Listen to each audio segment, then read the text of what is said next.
Stand by for broadcast. You're listening to Inside Air, a behind-the-wire view of the Royal Air Force, its people, technology and operations.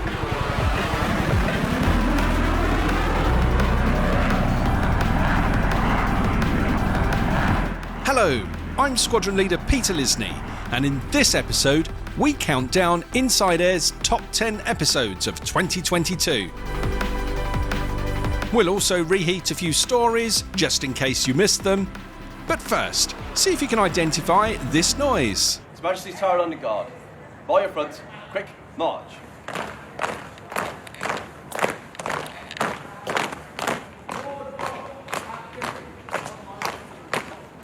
Find out if you're right at the end of this episode.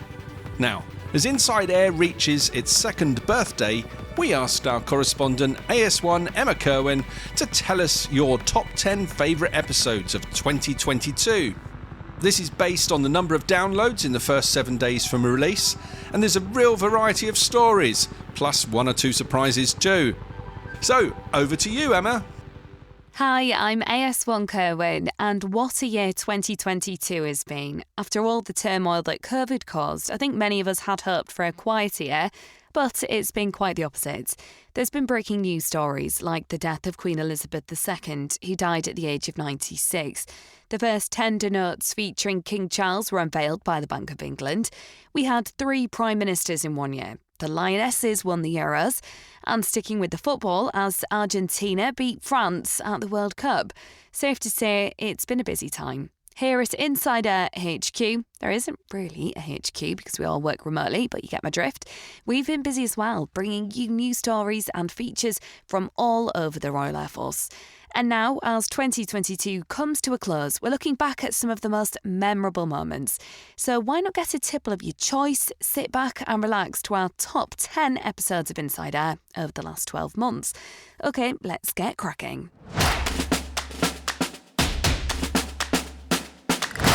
10. It's episode 45, coming in at number 10. A small team of aviators from 90 Signals Unit told us all about Raven. So as the Wing Command alluded to before, we were operating within the probably one of the strongest teams on 90SU, and that is the interoperability and exploitation team.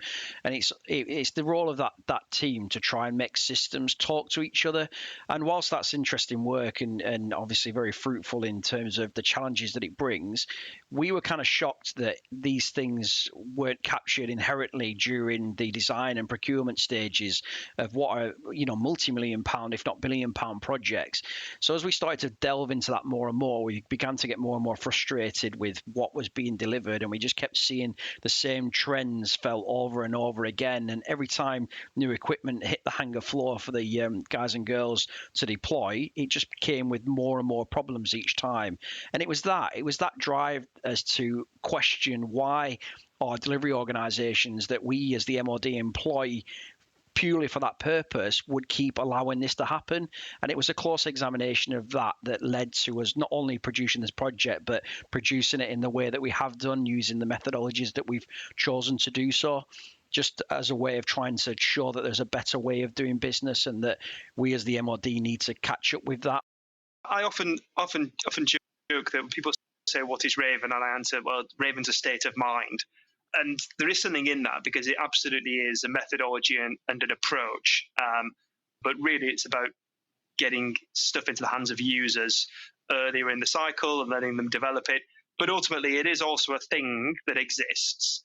But from my point of view, it's about taking the best of commercial technology, bringing it together, and importantly, bringing everything into software as much as possible. So where traditionally you might have lots of hardware boxes for different things, Raven is all about taking that into software. So you just put it on the one box and have the software then that's scaled to do whatever you need to do.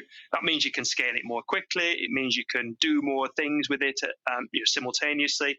And also you can take that bit of hardware, that computer, and put it in whatever box you need to. So does it need to be a laptop or something you can put in a desk or something that's waterproof and protected from, sand and dust? Doesn't matter. It's just a computer. So the combination of that technology approach, so get everything into software and and the underlying methodology of experiment, develop, always look for solutions to information problems rather than thinking about systems or applications. That's really the thing.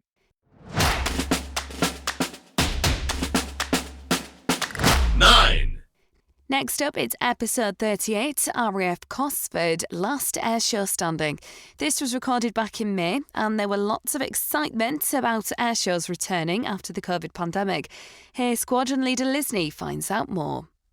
I think if we talk about the wider Air Force, there's a tradition of doing it really from the inception of the Royal Air Force itself, but even maybe before then, when flying displays would take place to capture the imagination of the population.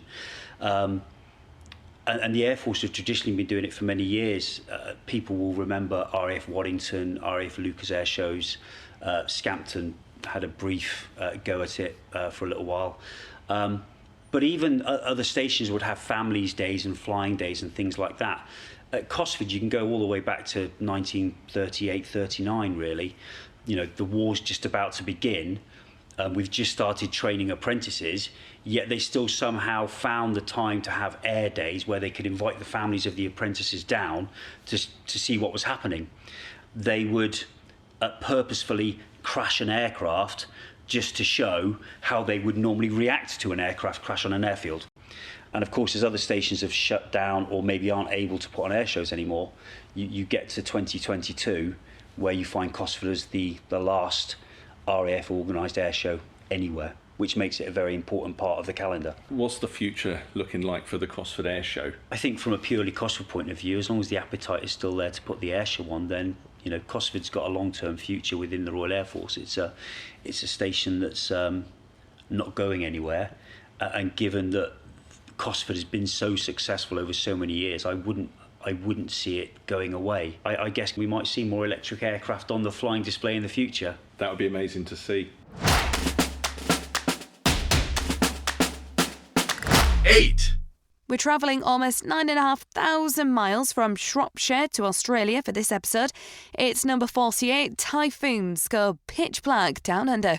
Pitch black's grown from something that started as an Australian-only activity, and the name comes from the fact that it's centred around doing some really complex training at night.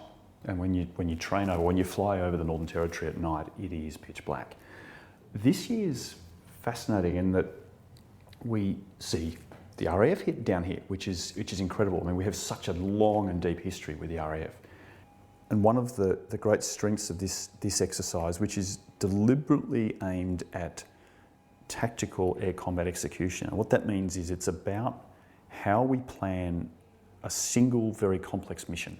By concentrating in on that tactical level of training, it's actually the human beings that we're developing. So it allows us to provide an opportunity to train mission commanders. So that's someone who's got a lot of experience as either a pilot, a weapon systems operator, an electronic warfare officer, or an air battle manager, who can use those years of experience to now guide the whole team through a mission. And they own the problem right from the start of planning of the day prior, right through to the debrief. So it's a big job, and it's their plan. Phantom Usher, clear pitch black 22 airspace, all levels, 1013, altimeter to 992. Clearance of pitch black airspace 1013, Phantom. Ultimately, as the exercise commander explained, the exercise is about testing air power capabilities and working with other nations in simulated scenarios. To understand this more, I spoke with two of our pilots, one from the Typhoon Squadron and another from the Voyager aircraft. Firstly, Squadron Leader Cy Bowman, XO6 Squadron, explains who from the Lossiemouth-based Typhoon Squadron deployed to Darwin. We brought quite a big team, so it's most of the squadron. So we brought 12 pilots out to fly the trail both out to Australia and back, and then the exercise flying once we're out there as well.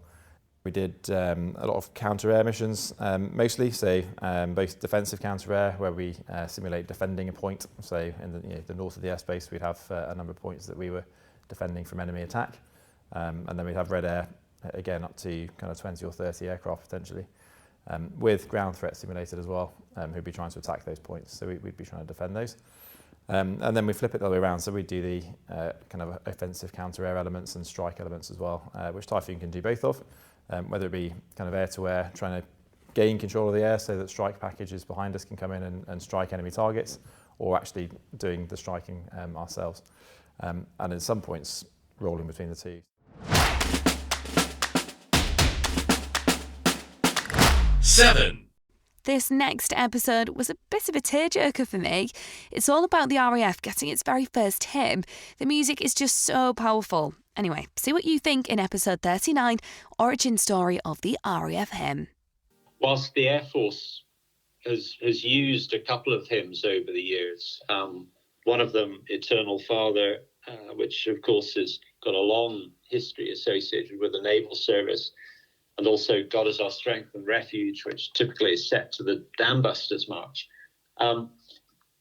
We've never had our own hymn, and therefore, which seems odd considering that, we're now in our 2nd century. So I'm delighted that we've now had the opportunity through the kindness of our two composers to create a unique, bespoke RF hymn for the first time. Wing Commander Piers Morrell, the Royal Air Force Principal Director of Music. We're delighted to have had a hymn composed by the composer Paul Mealer and the lyricist Graham Davies, Per Ardua ad Astra, a hymn for the Royal Air Force, as we are now well and truly into our 2nd century. This hymn will be part of our annual service, I'm sure, at the Founders' Day service at St Clement Danes, the Royal Air Force Church. I think also there is scope to include the hymn at our other services held throughout the year, most notably at Westminster Abbey for the annual Battle of Britain service as well. I think the words for the hymn very much align to the title, Per Ardua ad Astra, the motto for the Royal Air Force. And for me personally, there are 2 lines that really stand out. In the second verse, we hear, "Go with the guardians of the earth, whose summons is the sky." Very much a notable call to the aviators who have supported the Royal Air Force over the last century. And then the hymn finishes, "Be with the brave whom duty calls through struggle to the stars." And I think that absolutely resonates with the motto and the title, Per Ardua ad Astra, absolutely fitting for the Royal Air Force. Within military music, there has been a long-standing tradition of celebrating and commemorating, and most notably for any of the armed forces, there would be a drumhead ceremony, where the drums of the musicians would be laid as a temporary altar for the chaplain, be it on deployed operations or in the field of theatre of war, to then hold a religious service. Music would always be played, hymns would be sung, and I think this ties into that long-standing tradition, and we are delighted that for any future drumhead ceremony, we now have a hymn for the Royal Air Force to be performed as well. So music has gone alongside all the operations of the Royal Air Force over the last century and into this current one. Both in the UK and overseas, we have musicians supporting, be it the work of the defence attachés, but also local councils and authorities, where we have freedom parades where the troops can process through the town, supported by one of the Royal Air Force bands. For overseas engagement, it is such a leveller, the universal language of music. It is very easy for us to cooperate with allied partners and host nations as well, and it's always been a pleasure to perform alongside their musicians. On behalf of Royal Air Force Music Services and the Royal Air Force, our sincere thanks to Paul Mealer, the composer, and the lyricist Graham Davies for creating Per Ardua ad Astra.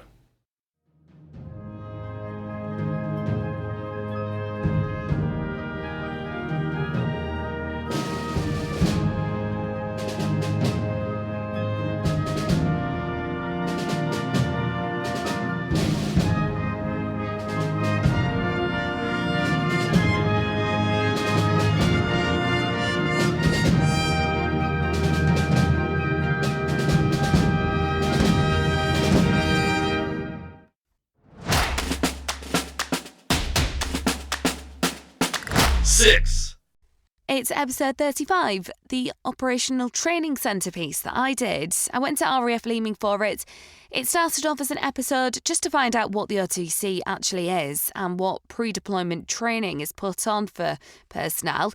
But when Russia invaded Ukraine and an expeditionary air wing was heading out to Romania, this piece became much more topical. Here it is. Here this week we've actually got 121 EAW, which is constructed from individual augmentees, so it's not one of those contingent EAWs. It's a group of people who've been drawn from across the Royal Air Force under a commander who actually has only just recently returned from being an Expeditionary Air Wing commander out in the Middle East. And he's very experienced, and he's come here with a brand new group of people to be brought together as a team and then trained against those NATO and UK standards before they deploy out to Romania for Operation Biloxi. Operation Biloxi is a NATO enhanced air policing operation.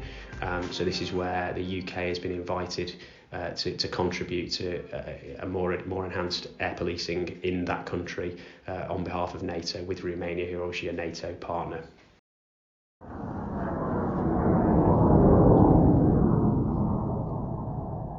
I'm Group Captain Morley, and I'm DACOS A7.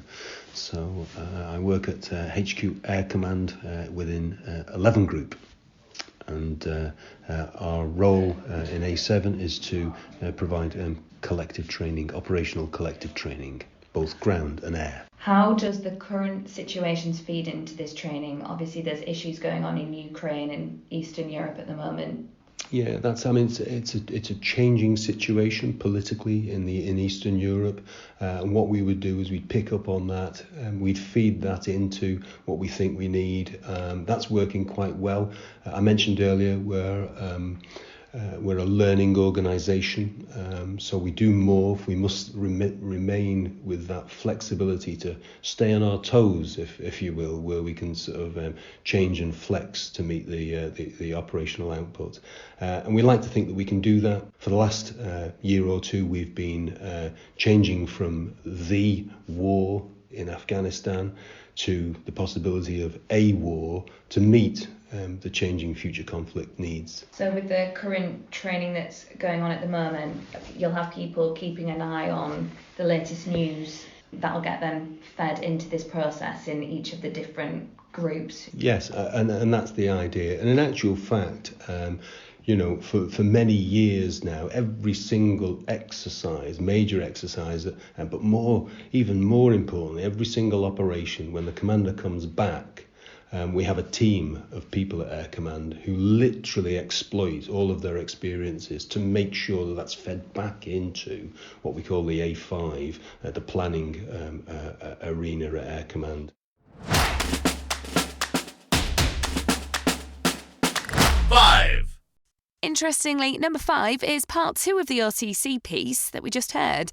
So I went to Romania to catch up with the EAW to find out more about their enhanced policing mission in Romania.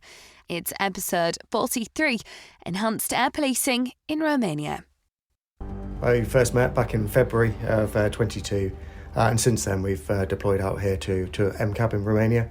We've been undertaking enhanced vigilance activity and enhanced air policing mission on behalf of NATO, and here at the request of the Romanian government. When we were at Leman, there was talk about potentially where this mission could go. Can you talk me through what it's actually been like over the last few months and any developments? Yeah, it's been an extremely busy deployment for the EAW and 3 fighter squadron. We originally came out here looking to bring out 4 aircraft for Typhoon FGR-4s. That rapidly increased to 6 as the mission expanded to include the vigilance activity. That is in direct relation to the activity, the Russian activity to the northeast of here. But our mission remains supporting NATO, showing solidarity on the eastern flank, and making sure that we are in the best possible place to defend NATO's territory should it be required. There's currently 6 Typhoon fighter jets from RAF Coningsby deployed on Biloxi. Flight Lieutenant Travers is one of the pilots. I asked him what he's seen from the skies in Romania so far. Snake Island is not at all far from here, so whilst flying in Romanian airspace and doing our job, we've been able to observe the fighting that's been happening on Snake Island between Russian and Ukrainian forces, which has certainly been quite eye-opening and interesting for us to observe, but we've just been focused on fulfilling our role and carrying out our mission, which is to assure our NATO allies, both Romanian and wider, and help assure the security of Europe.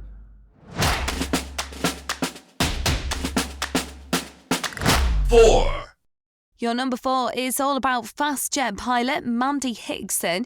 What a woman. Flight Lieutenant Casey chatted to her about some of the memorable moments in her career, and I think this one will stick in your mind as well. Here's episode 33. Goose Bay basically is up in northern Canada in Labrador, and it's a really quite a tricky airfield to fly from. And at the time, it has a really wide runway, and half of it was smooth and half of it was ridged. And it was done deliberately because they often get some really extreme weather. And they say, if it's really, really bad weather, for example, we would call it a contaminated runway. Like if you're going down a motorway, for example, you start aquaplaning when you put your brakes on. It's that skidding motion. So they ridged half of it to prevent that from happening. And they always said, if you come back in bad weather, just land on the ridge side. I was very few hours on the jet. I think we had 30 hours flying Tornadoes, and we were on the operational conversion unit, and we had deployed out to Canada because a slot had become available. And I think all the staff had gone, yeah, why not? Why wouldn't we take you up on this fantastic opportunity? So we'd gone out to Canada and we were doing air combat out there. And myself and a fantastic friend of mine, Rob, we were doing some merges, so coming together in air combat. And we were pushing the limits with regards to our fuel consumption because we had to get a last merge in to get the trip to count towards our training requirements. And so we were on sort of our minimum fuel, and they suddenly changed the weather state back at the base, and they called us back and they said a huge thunderstorm's going through, and suddenly all of our diversions were not looking good. And basically at this point I was coming through thick cloud, and it was almost that error chain. We often talk about these faint whisperings, when things start to go wrong, you think, oh no, that gut feeling in your stomach when you think something's going wrong. And it's these faint whisperings all coming together. And it's that whole, have you got the capacity to break your error chain at that point? And I obviously did not, because I was very inexperienced. Air traffic control said to us, would we accept to talk down through the cloud, so an instrument approach with a student air traffic controller? And I said yes, which was another foolish thing to do, because I should have said no, actually, can I have some really experience to get me down? And when I came out of cloud, I was at about 250 feet, and we were not lined up by the runway. We were lined up on the apron where all the aircraft were lined up. And I thought, right, minimal fuel, right, need to get it on the runway. And I broke right, got it down on the runway and landed it straight on the centre line, which would in normal terms be perfect. However, it was a contaminated runway. And when I applied my thrust reverse, one of my wheels aquaplaned through 90 degrees, and we started going sideways, slightly backwards down the runway to about 160 miles an hour. And it was not a good situation to be in. And my navigator shouted, "I'm not ejecting yet." At this point, which was horrific. But the other thing that he said was loss of directional control on the runway. And that is a drill. The second his voice said loss of directional control, I instantly went in the simulator, cancel thrust first, bring the throttles back to idle. And my brain went into the sorting out the drill for that maneuver. And again, that goes back to your training. If you just said, oh my goodness, we're slipping, it wouldn't have been that trigger for you then to do the actions. 3. The tempo isn't slowing down in the next episode. Episode 36, Tactical Medical Wing Part 1, MERT and DARTS, is all about the RAF's medical team bringing injured or ill sailors, soldiers and aviators safely home from conflicts. We were regularly under fire as we flew into some of the scenes. The ground call signs would do a fabulous job of protecting the aircraft, as would our Apache gunships and the air crew, who the loadmasters who manned machine guns at the front and the rear of the helicopter. And then when we would get off, our force protection, if required, would fire back at the enemy and allow us to get the casualties on board and leave. But I think there's many videos and stories of the aircraft coming back shot up. Clearly there are some famous when the Chinook pilot got shot in the face but still managed to get the aircraft back and get the patients back. And I'm not saying that happened every day, but it happened enough. What it was like on the back of the Chinook, when you're flying into that dangerous situation and you're there as the medical team, you've got someone who's really badly injured and their life effectively is being put in your hands. I think we were very lucky that we worked with such a highly professional bunch of people, and the So from my perspective, I had total confidence that the air crew were going to get me in and out, and the force protection were going to protect me. But clearly, there were times where we'd gone into a hot landing zone where the enemy are firing at us, firing at the aircraft. They're firing at the ground call sign, and we went into an American call sign where there were armoured personnel carriers and tanks firing at the enemy. Our force protection had to get off and fire at the enemy. Our crewmen on the front of the aircraft, our loadmaster, were firing miniguns to get us into that American call sign because the casualties were really seriously injured. And we're trying to load casualties and get patients on and start doing the triage, but also at the same time knowing that there are bullets ricocheting off the armour that you're sat behind or coming through the aircraft. And so it sharpens the mind, and we're clearly focused on delivering the best care possible for our patients at that point, but also in the back of the mind that you're in an incredibly dangerous situation. In some ways that is scary, but we're so busy and so focused on the delivery of care to our patients at that point that you almost forget about that. And I think you probably reflect on that a little bit more once you've landed after the mission, once you've had a look at the helicopter with holes in it and gone, oh, actually, that was a bit close, wasn't it? 2. The second most downloaded episode is about Exercise Red Flag, which maximises the combat readiness, capability and survivability of participating units. We're heading to the USA for episode 34, where you're going to hear from a fighter pilot involved in the exercise. We recognize the actual threat that our adversaries have these Ford++ and borderline 5th gen aircraft, and we need to train against something that's realistic. And so to start being able to incorporate that, like we have 2 aggressors now, like actual aggressors who are F-35 pilots. Right. And so that's why when you see like the F-35s on the red side, like they have worked to build that into a representative threat to kind of show you that 5th gen replication. So having that capability has definitely if you had been to a different red flag, say a year or 2 years ago, I think what you would see the biggest difference is the number and type of red air. So like the number of people that we have on the red side these days, every sortie we have, 8 to 10 what we call Augies or augmentees, and it's all blue air folks that are coming over to fly with us. And that has significantly increased over the last few years, just to have representative numbers, representative types, capabilities that we just can't do with just our F-16s. Obviously, we work very hard to provide the best replication that we can with what we have. But our resources are limited, just like everybody else's. Sure. And so to be able to incorporate some of those other capabilities and those other assets to present that picture to you is massively helpful. And I think you've probably seen that since you've been here, just like going up against the types of threats. Yeah. Once you get here, the emphasis on it being training, like the reassurance that this is training for everyone. And the whole purpose of this is for us to get better, be better, understand everyone's strengths, everyone's weaknesses, and come up with the best way to move forward. That surprised me a little bit, because I was, I thought this was going to be just a constant barrage of "you are not very good," which wouldn't have surprised me, but it's also been, a real. Don't get me wrong. We as Red Air would love to do that every single time, right? We would love to go out there and just, kick your teeth in every single time and really make you regret that you ever showed up. But what we do, honestly, on the Red side is we kind of run a spectrum between DLO management, right, like learning objective management, and accurate, realistic threat replication, right. And so we could go full one side of that realistic threat replication and just, stomp our teeth. But to some extent we kind of ramp it up over the course of the 3 weeks, because the point is for training, right? Like, it's not that we, and White Force will tell you this, it's not that we are like trying to hand you an easy win just to like make you feel good.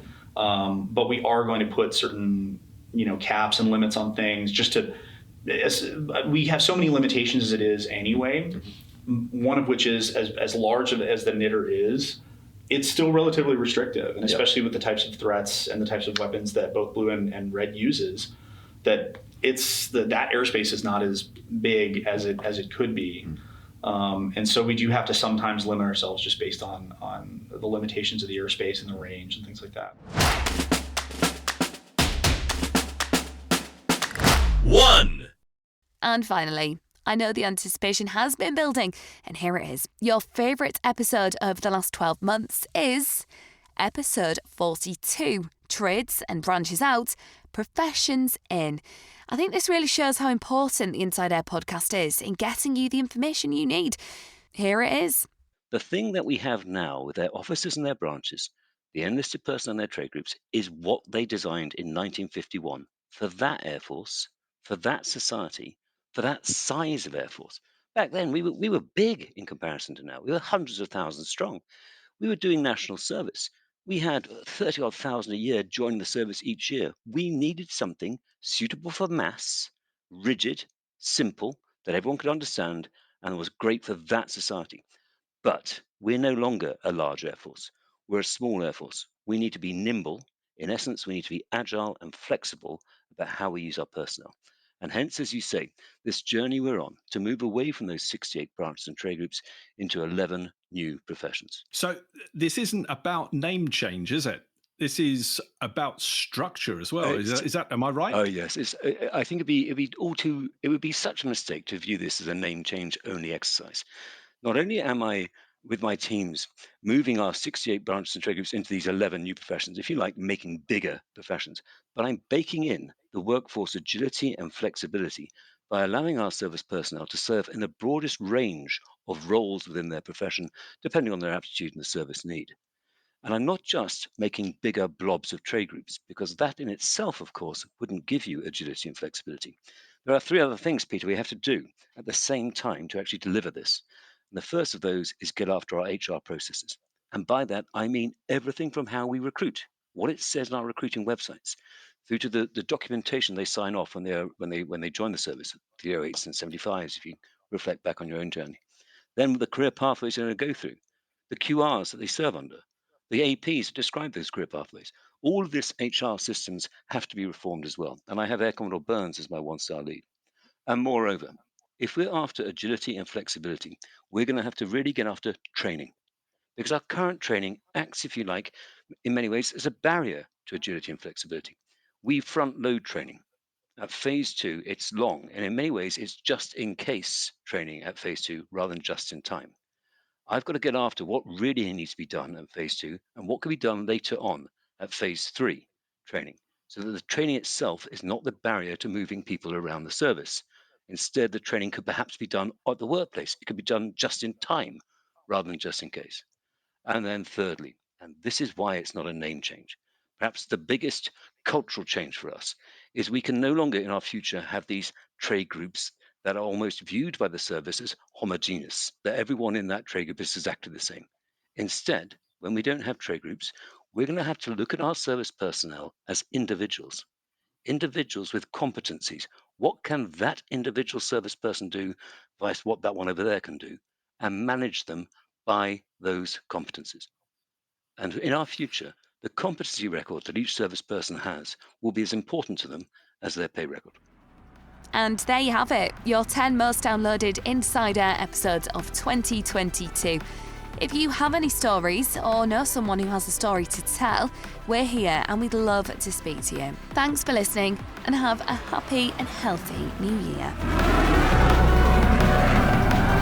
With Reheat for Inside Air, I'm AS1 Victoria Andrews.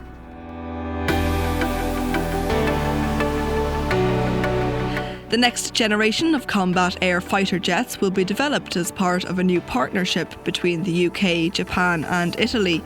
The Global Combat Air Programme aims to harness the combined expertise and strength of the partner countries' defence technology industries to push the boundaries of what's been achieved in aerospace engineering to date. Due to take to the skies by 2035, the coalition will explore capabilities such as uncrewed aircraft, advanced sensors, cutting-edge weapons and innovative data systems. An Atlas C-1 and C-130J Hercules from RAF Bryce Norton's Air Mobility Force have been working with tactical air traffic controllers to hone the skills of natural surface operations. The crews conducted bump and goes on a Welsh beach, simulating landing on unprepared or natural surfaces. This increases operational readiness, extending the variety of locations the aircraft can operate in without being restricted to prepared runways.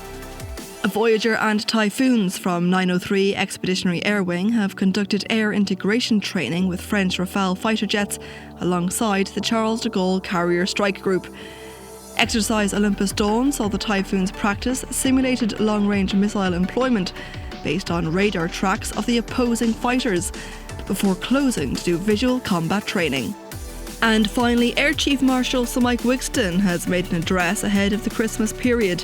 He thanked the whole force for their contribution in all that had been achieved in 2022, whether protecting the skies or overseas territories, supporting NATO allies, or patrolling the seas. Referencing the challenges faced by the organisation this year, he noted how the RAF had learnt, adapted and improved so that they'd be ready to face whatever the future held.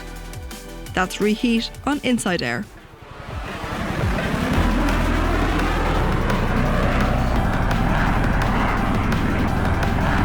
I'm AS1 Simon Ross with this episode's Name That Noise. His Majesty's Tower London Guard. By your front, quick, march.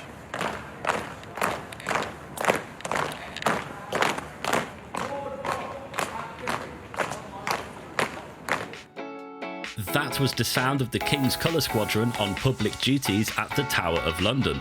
Following the passing of Her Majesty Queen Elizabeth II, His Majesty the King agreed that the Queen's Colour Squadron of the Royal Air Force will redesignate to become the King's Colour Squadron. The squadron became the custodians of the King's Colour and was renamed on the 27th of October 2022. The squadron has the honour of providing the escort squadron whenever the colour is paraded. Other ceremonial duties include mounting the King's Guard on behalf of the RAF at the London Palaces, Windsor Castle and the Tower of London. After the Cold War, the King's Colour Squadron was given a dual-role capability as a regular field squadron under 63 Squadron RAF Regiment, with personnel deployed actively on operations around the world from the 1990s to the present day.